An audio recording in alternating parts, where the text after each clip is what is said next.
Hello दोस्तों, आज अपन करेंगे कूलर की वायरिंग। दो स्विच पे कूलर की वायरिंग करेंगे। तो उसके लिए मैंने लिया है एक मोटर, एक पंप और एक मेन लीड, दो स्विच। तो वायरिंग करने के लिए एक वायर मेन लीड का और एक वायर मोटर का, दोनों को एक साथ कर लेना है। दोनों को एक साथ करके जो स्विच अपने को पंप का रखना है, उस स्विच के एक टर्मिनल पे इन तारों को लगा देंगे। ये तार लगाने हैं पंप वाले स्विच पे, जो स्विच पंप का रखना है। तो मैंने पंप के स्विच पे इन दोनों तारों को इकट्ठा करके लगा दिया। अब मेन लीड का दूसरा वायर और एक वायर पंप का, इन दोनों को भी साथ कर लेना है। इन दोनों को साथ करके दूसरे वाले स्विच के एक टर्मिनल पे लगा देंगे।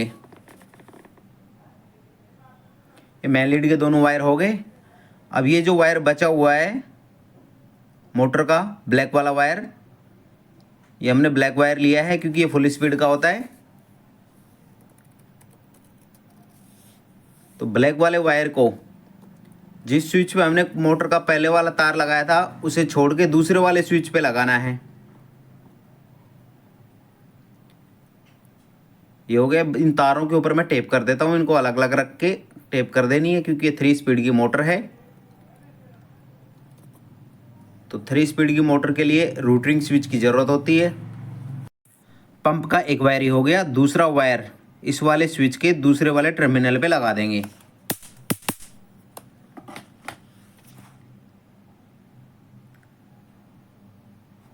तो पंप का दूसरा तार इस वाले स्विच पे लगा देंगे जो अपन ने पंप के लिए रखा था।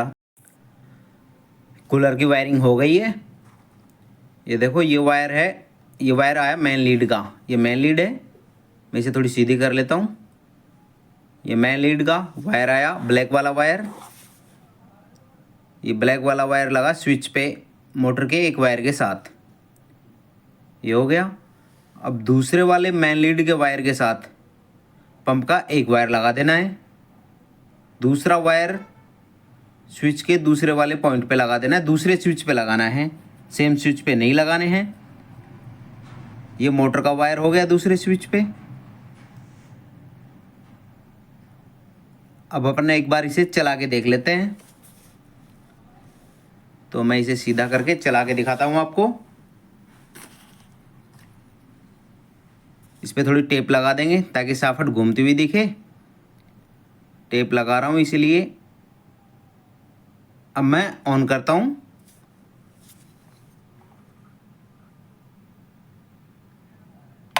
ये मैंने पंप ऑन किया, स्विच ऑन करते ही पंप चल गया है।